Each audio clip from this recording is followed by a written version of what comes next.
wabarakatuh. Namo Buddhaya, salam kebajikan. Salam olahraga. Jaya. Yang saya hormati Mas Menteri, Mas Vito, dan juga di sini hadir bersama kita staf khusus Presiden Pak Angki, Pak Deputi CDM Pak Andi Harman, Pak Wasekjen NPC Mas Rima, dan tentunya Mbak Arianti yang pada pagi hari ini berhasil mendapatkan medali emas ketiga untuk Indonesia pada cabur para atletik kategori Women's 100 meter P12 dan juga memecahkan ASEAN Para Games record yang lain. Rekan media sekalian yang kami banggakan, pertama-tama tentunya kami mengucap syukur kepada Tuhan Yang Maha Esa karena sudah diberikan kekuatan dan perlindungan sampai hari ini dari keberangkatan kontingen Indonesia, lalu klasifikasi yang berjalan dengan lancar, dan hari ini adalah hari kedua dari pertandingan, dan sementara ini kondisi atlet semua baik, dan saya melihat juga track medali cukup baik sesuai dengan target 10 besar yang sudah dicanangkan. Hari ini kita mencapai 7 besar. Mungkin sedikit memberikan informasi, jadi pukul 1 siang waktu Tiongkok pada hari Selasa 24 Oktober 2023, para juara kita berhasil memberikan awal yang terbaik bagi Indonesia dengan perolehan medali emas sebanyak 3 medali, perak sebanyak 4 medali, dan perunggu sebanyak 5 medali. Sehingga total menjadi 12 medali dengan peringkat 7. Tapi tentunya kita masih harus terus berjuang. Pertandingan akan berjalan terus sampai tanggal 28 Oktober yang mendatang. Informasi juga, jadi emas perdana didapatkan oleh Sabtoyogo Purnomo, dan ini juga sangat luar biasa karena target awalnya adalah medali perak, tetapi Sabtoyogo berhasil menyumbang medali emas untuk Indonesia. Dan selanjutnya adalah Maulana Rifki, juga peraih emas dan memecahkan Asia Record untuk men's 100 meter backstroke S12 untuk para renang. Dan tentunya tadi Mbak Arianti dari kategori atletik dan memecahkan rekor ASEAN Para Games. Semoga ini menjadi semangat untuk kita semua, bukan pressure. Tapi begitu saya dan Mas Menteri 2 hari ini kita berkunjung ke berbagai cabur, dan kita berbincang dengan para pelatih dan para atlet, kita melihat bahwa mereka semua semangat sampai hari ini. Jadi kami sangat yakin Indonesia bisa berjuang, bisa mendapatkan peringkat yang semakin tinggi. Nah, selain itu, selain soal kemenangan, saya dan berdua dengan Pak Deputi CDM, kami juga ada beberapa hal yang menjadi perhatian utama kami, yaitu karena venue pertandingan ini cukup jauh ya dari atlet village-nya, jadi ada sekitar 20 menit, bahkan ada 3 jam. Jadi kita betul-betul memperhatikan kondisi para atlet supaya dari sisi asupan, makanan, gizi, dan juga ada beberapa pertandingan yang diadakan outdoor. Jadi kami memastikan kondisi mereka bisa beradaptasi dengan cuaca yang kadang sedikit dingin, tapi hari ini cukup hangat. Jadi itu semua menjadi perhatian kami agar atlet kita bisa berjuang dengan sepenuhnya. Saya kira demikian yang dapat kami sampaikan saat ini. Nanti bisa ada tanya jawab, silakan ditanyakan. Mungkin demikian saya komentar. Baik, terima kasih Dr. Maria untuk selanjutnya kita akan mendengarkan bagaimana kondisi dari para atlet saat ini yang sudah beberapa hari berjuang demi nama Indonesia, dan juga nanti saya akan meminta tanggapannya langsung dari Mbak Angki, staf Presiden, setelah nanti kita mendengarkan bagaimana kondisi dari para atlet. Untuk itu kami persilakan kepada Deputy Chef Division Kontingen Indonesia, Pak Adi Harma, untuk bisa memberikan gambaran dan juga menjelaskan bagaimana kondisi para atlet berturut-turut langsung pada Mbak Amri membuka kata. Dipersilakan.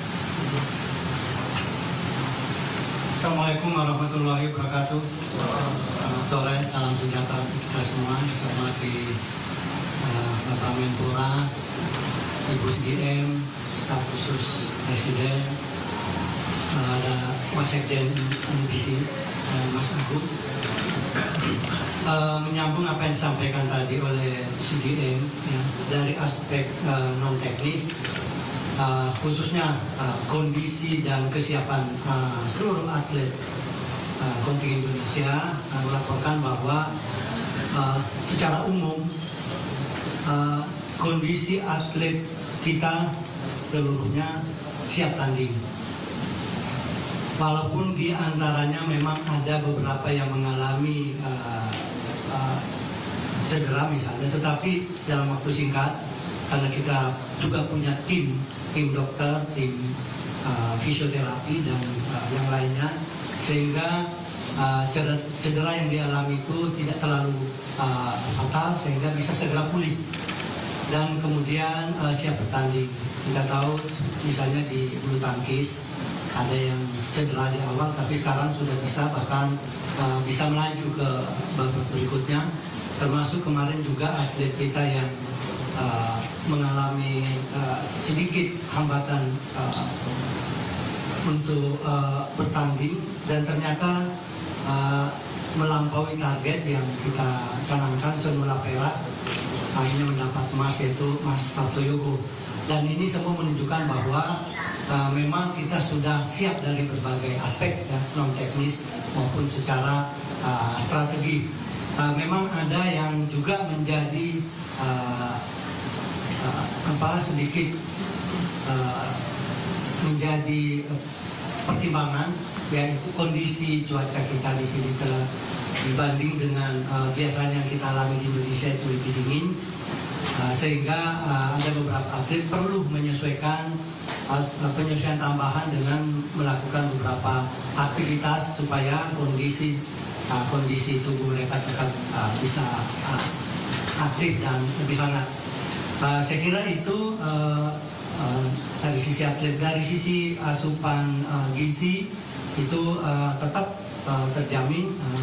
Kita juga sudah menyiapkan tim yang sudah biasa selalu memantau kondisi dan asupan gizi dari setiap atlet di setiap cabang olahraga, sehingga sampai saat ini semuanya berjalan lancar dan tidak ada hambatan dalam hal asupan gizi. Saya kira itu yang dapat kami laporkan.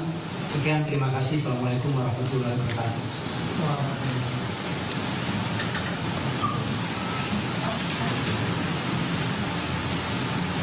Oke, baik. Assalamualaikum warahmatullahi wabarakatuh.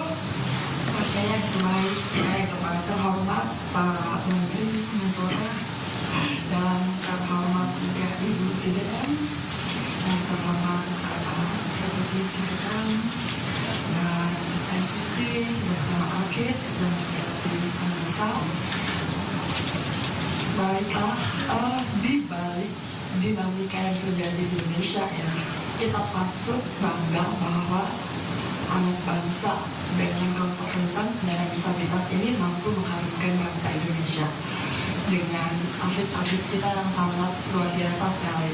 Pada prinsipnya, pemerintah melalui kepemimpinan Pak Presiden dari awal selalu konsisten untuk mendukung terwujudnya ekosistem yang inklusif terhadap penyandang disabilitas agar diberi ruang yang sama, kesempatan yang sama untuk berkarya dan berdaya di berbagai bidang, termasuk olahraga. Maka dari itu, pemerintah melalui kepemimpinan Pak Presiden beserta juga sektor leadingnya, yaitu Kemenpora, selalu mendukung para atlet penyandang disabilitas sebaik-baiknya agar penyandang disabilitas itu mampu untuk menembus ke segala keterbatasan mereka sehingga mereka itu menjadi potensinya bangsa Indonesia. Nah, apa yang sudah diraih oleh para atlet kita ini layak untuk menjadi inspirasi kita semua di saat banyak orang yang tidak percaya dan tidak yakin akan kemampuan penyandang disabilitas, tapi para atlet kita itu mampu membuktikan itu semua. Pak Presiden bersama jajarannya ini telah dan terus untuk mewujudkan ekosistem yang inklusi dengan berbagai kebijakannya. Kita punya Undang-Undang Nomor 8 Tahun 2016 dan kita punya 7 peraturan pemerintah dan 2 peraturan presiden. Pak Presiden selalu berpesan akan terus mendukung untuk potensi penyandang disabilitas dengan peraturan-peraturan lainnya jika diperlukan dengan segera. Harapannya dari kami semua pasti sama, yaitu semakin banyak atlet-atlet kita yang berlaga di ajang-ajang seperti ini. Kita melihat bahwa atlet-atlet Indonesia kita ini yang jumlahnya 130 dan masih banyak dengan beberapa negara lain itu yang atletnya sangat banyak. Ini adalah PR Indonesia untuk terus menciptakan atlet-atlet penyandang disabilitas itu lebih banyak lagi. Mohon sekiranya untuk dibantu dengan oleh Bapak Menpora untuk bisa terus mendukung atlet-atlet yang lebih banyak lagi, sehingga untuk ajang-ajang seperti ini kita akan selalu untuk memberikan kabar baik dan kabar yang selalu dinantikan oleh kita semua. Demikian, terima kasih. Wassalamualaikum warahmatullahi wabarakatuh. Baik, terima kasih buat tepuk tangan. Kondisi atlet dalam keadaan sehat, vitamin gizinya terpenuhi dan pemerintah tetap mendukung penuhnya bagi seperti itu kira-kira depan. Terima kasih. Selanjutnya kita akan mendengarkan bagaimana kira-kira rencana atau target-target ke depan karena ini sudah berjalan dari Asian Para Games dan juga dari para atlet. Kita langsung saja mendengarkan langsung dari Wasekjen Nasional Paralimpik Komite, ada Mas Rima. Dipersilakan. Assalamualaikum warahmatullahi wabarakatuh. Salam sejahtera bagi kita semua. Yang saya hormati Menpora Mas Dito, kemudian Mbak Angki, staf khusus Presiden, Bu Angela, kemudian Deputi CDM Pak Andi, tim review dari Kemenpora yang kebetulan juga tim analis data kita Mas Agung Rubianto, kemudian teman-teman dari media, ada juga adik-adik dari Persatuan Pelajar Indonesia Tiongkok PPI, ini yang juga luar biasa membantu kita, dan kemudian ada perwakilan atlet Mbak Rianti sama runner guide-nya Mas Bayu. Jadi saya langsung menambahkan dari keterangan Mas Menteri, kemudian CDM Pak Deputi, bahwa Pak Ketum yang saat ini sedang recovery juga di Atlet Village menyampaikan terima kasih yang sebesar-besarnya kepada Kemenpora yang selama ini juga melakukan pembinaan tanpa henti. Jadi pembinaan kita jangka panjang terdiri dari 3 klaster. Pembinaan pertama adalah klaster Paralimpik menuju Paralimpiade Paris. Pembinaan klaster kedua adalah Road to Asian Para Games yang saat ini sedang kita jalani, dan pembinaan klaster ketiga adalah Southeast Asia Regional yaitu ASEAN Para Games. Yang kemarin kita dari 2022 ASEAN Para Games Solo tanpa henti langsung lanjut ke ASEAN Para Games Kamboja, yang tanpa henti lagi 14-nya sampai ke ASEAN Para Games tahun ini tanpa henti semua. Jadi fasilitasi dari pemerintah yang luar biasa sehingga membuat para pelatih leluasa melakukan programming di desain periodisasi mereka, persiapan umum, persiapan khusus, prakompetisi dan kompetisi yang terprogram, sehingga sekarang menghasilkan atlet-atlet yang memiliki kemampuan menghasilkan performa melebihi target bahkan seperti Arianti ini dan Rifki kemarin. Kita harapkan semua atlet-atlet yang lain juga bisa seperti itu, karena kita sebelum berangkat ke sini selalu melakukan review dengan tim dari Kemenpora bahwa yang berangkat ke sini sesuai dengan program desain besar olahraga nasional, yaitu kita spesialisasi yaitu kita mengirimkan atlet yang benar-benar worth it, yang benar-benar kompetitif, yang tidak perlu kita kirimkan ke Asian Para Games. Karena meskipun kita bisa mengirimkan 200 atlet lebih, tapi setelah review dari Kemenpora memang yang benar-benar berada di puncak saat ini bahannya 130 atlet. Kita harapkan 130 atlet ini yang kita kalkulasi mengikuti 160 number of event dari sekitar 450 number of event yang dipertandingkan, akan bisa memberikan prestasi maksimal bagi Indonesia berada di 10 besar dan mudah-mudahan bisa 10 besarnya mendekati peringkat 6 atau 5. Nah, itu yang kita harapkan. Semua itu buah dari itu tadi seperti yang Mbak Anggi bilang, perlakuan dari Bapak Presiden dan Kemenpora dalam hal ini menyetarakan olahragawan non disabilitas dengan olahragawan disabilitas, sehingga kita harapkan di hari-hari mendatang akan banyak kejutan yang muncul lagi dari para atlet seperti Ariyanti ini yang bisa membuahkan medali yang melebihi target. Mungkin itu tambahan dari kita. Sepulang dari Asian Para Games ini, bahkan ada atlet para badminton yang tidak pulang ke Indonesia, langsung ke Jepang, ke Tokyo untuk mengikuti kejuaraan Japan Para Badminton Open, mencari poin untuk Paralimpiade Paris, dan ada juga beberapa cabur yang lain yang langsung melakukan tryout keluar. Itu untuk mengoptimalkan program Paralimpik. Mungkin itu tadi pertanyaan dari Mas David. Terima kasih. Wassalamualaikum warahmatullahi wabarakatuh. Baik, luar biasa. Tepuk tangan boleh untuk Mas Timo.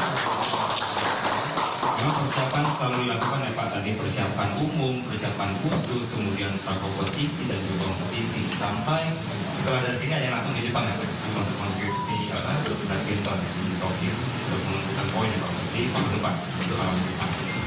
Baik, selanjutnya Bapak Ibu dan teman-teman semua, kita akan mendengarkan bagaimana kira-kira strategi atau peluang Indonesia untuk bisa memenangkan atau meraih medali. Bahkan tadi seperti disampaikan Mas Rima, bisa melebihi target. Kita akan menganalisis melalui data yang akan disampaikan oleh Mas Agung Robian. Dipersilakan. Oke, selamat sore, assalamualaikum warahmatullahi wabarakatuh. Salam olahraga. Yang saya hormati Pak Menpora, Pak Khusus Presiden, Ibu CDM, Pak Deputi CDM dan Sekjen NPC. 2 hari setelah pembukaan ini kita sudah mengikuti sekitar 32 nomor pertandingan yang kita sudah selesaikan. Dari 32 nomor pertandingan yang kita selesaikan, 20 diantaranya adalah final yang menghasilkan 12 medali, ya, 3 medali emas, 4 perak dan 5 perunggu. Nah, dari 130 atlet yang nanti akan mengikuti Asian Games ini, kita mengikuti sekitar 173 nomor pertandingan. 173 nomor pertandingan dengan 12 cabang olahraga. Dari hasil diskusi analisa antara tim review Kemenpora dengan NPC terkait tentang persiapan kontingen Asian Para Games ini, dari 173 nomor yang kita ikuti, setidaknya ada 80 nomor pertandingan yang kita akan bisa masuk ke babak final. Tentunya dengan target minimal di 19 medali emas, ya, masuk di 10 besar. Sejauh ini dari 2 hari pertandingan, kita sudah on the track. Ada beberapa kejutan-kejutan seperti yang tadi Ibu sudah sampaikan. Kita berhasil di meraih medali emas di nomor 100 meter untuk satu yuku, dan kita juga menunggu kejutan-kejutan lagi khususnya untuk hari ini gitu, untuk mungkin bisa di kolam renang dan di lapangan bola hari ini di CDM dan Pak Menteri. Final hari ini finalnya. Hari ini ada final di lawn ball untuk kelas men single G3. Selanjutnya juga mungkin kita menunggu kejutan di kolam renang di nomor 100 meter butterfly S12. Jadi sejauh ini kita on the track, artinya dari 32 nomor pertandingan yang kita ikuti, 20 final dan kita dapat 12 medali, artinya kurang lebih kita 70-80% on the track dari target yang sudah kita tentukan. Oke, berarti masih on the track ya? On the track, ya. Dan kita bisa berdoa, kita support gitu supaya dari 173 nomor pertandingan yang kita ikuti, itu 80-nya kita masuk final dan sesuai dengan target yang ditetapkan. Oke, bahkan sampai ada kejutan tadi misalnya. Yes. Kita doakan sama-sama ya Bapak Ibu ya. Oke, terima kasih Mas Agung atas pemaparannya. Selanjutnya Bapak Ibu dan teman-teman semua, kita langsung mendengarkan bagaimana kesaksian ataupun testimoni langsung dari atlet yang tadi pagi berhasil meraih emas ketiga bagi Indonesia. Kita beri tepuk tangan meriah untuk Silakan jelaskan seperti apa tadi suka-dukanya dan sampai bisa dilakukan Mas. Oke, baik. Sebelumnya saya mengucapkan terima kasih sudah mengundang saya ke sini. Pertama saya ingin mengucapkan terima kasih yang sebesar-besarnya terutama kepada ketua kami, ketua NPC kami, Bapak Seni Marbun, yang mengerti apa sih kebutuhan kami sebagai atlet, paham menyiapkan apa-apa yang kami butuhkan, mensejahterakan kami, dan juga mengucapkan terima kasih ke Bapak Presiden juga yang sudah menyetarakan kami dengan teman-teman yang non-disabilitas sehingga kami mendapatkan fasilitas yang sama. Terus kami juga untuk semuanya kami disamakan, dan kerjasama dari Kemenpora juga yang sudah membantu kami, memfasilitasi kami juga di sini sampai di titik ini, bahkan mendampingi kami di sini, dan juga Ibu CDM yang siap sedia menerima apa kebutuhan kami, menyiapkan semua. Sebelumnya saya di sini juga mengucapkan terima kasih juga kepada teman-teman pelatih yang sudah melatih saya. Sebenarnya saya mendapatkan medali emas ini bukan target ya, karena di atas kertas untuk di Asia saya ranking 3 dan jauh, dan ya lumayan jauh. Ranking pertamanya itu India, kedua Cina, setelah itu saya. Nah kebetulan lawan saya masih stabil, tapi saya kebetulan dengan latihan yang diberikan oleh pelatih yang sudah kerjasama dan juga guide saya yang juga selalu mendukung saya, yang tahu apa kelemahan kita, improve terus sehingga mendapatkan medali emas. Dan Astunggalnya juga rekor, itu suatu kebanggaan untuk saya pribadi, untuk orang-orang di sekitar saya, yang terutama yang saya juga tidak tahu, mungkin orang di seluruh Indonesia juga mungkin mendoakan kami. Dan saya juga dari dulu, dari target-target yang diberikan pelatih memang kan perunggu, tapi saya memiliki target lagi. Yang pertama target saya ingin menjadi lebih baik, improve, dan juga saya tidak mau mengecewakan orang-orang yang sudah mendoakan saya, yang mungkin saya tidak mengenal orang-orang tersebut, dan juga saya juga tidak mau menyia-nyiakan diri saya yang sudah latihan kuntang panting. Kebetulan saya orang Bali, jadi saya diam di Solo sudah 2 tahun tidak pulang-pulang, karena kan Platnas itu selalu continue, selalu berjalan. Jadi saya selalu di Solo terus, jadi kapan bisa pulang nggak tahu, karena saya juga tidak mau mengecewakan diri saya yang sudah berusaha habis-habisan, dipertaruhkan cuma beberapa detik saja. Saya tidak mau menyesal, jadi harus maksimal terus gitu. Saya juga mau menekankan, sebenarnya hebat itu bukan saya, tapi orang-orang yang di sekitar saya yang siap membantu saya. Karena kemungkinan di tempat yang berbeda dengan orang-orang yang berbeda, mungkin saya tidak akan di sini. Terima kasih. Segala keberadaan dan juga kekurangan mungkin tidak membatasi ya Mbak Arianti untuk terus berprestasi, berkembang, dan juga mengharumkan nama Indonesia. Pertanyaan sederhana, Mbak Arianti kangennya sama keluarga? 2 tahun nggak pulang ke rumah. Ya kangen sih, tapi kan sekarang ada video call, sama aja. Karena kan orang tua selalu berkata, kejarlah impianmu, apapun bapak, kan saya ada ayah, ada kakak. Pokoknya kamu jangan menyesal dengan pilihanmu, nggak apa-apa nggak pulang dulu, yang penting nanti sampai rumah harus membawa kabar bahagia. Mungkin ada nazar nggak yang Mbak yang dipegang sampai saat ini? Belum ada sih, Belum ada ya. Tapi yang jelas saya punya impian untuk nanti di masa tua saya bisa menikmati masa tua. Untuk sekarang Bisa ya membantu orang. bisa membantu orang Ya. luar biasa.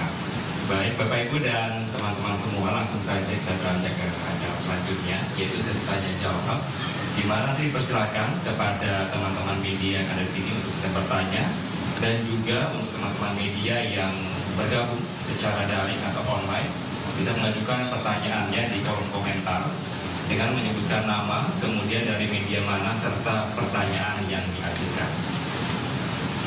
Untuk itu langsung saja kepada teman-teman media, bila ada yang bertanya, dipersilakan. Iya, silakan. Disebutkan nama.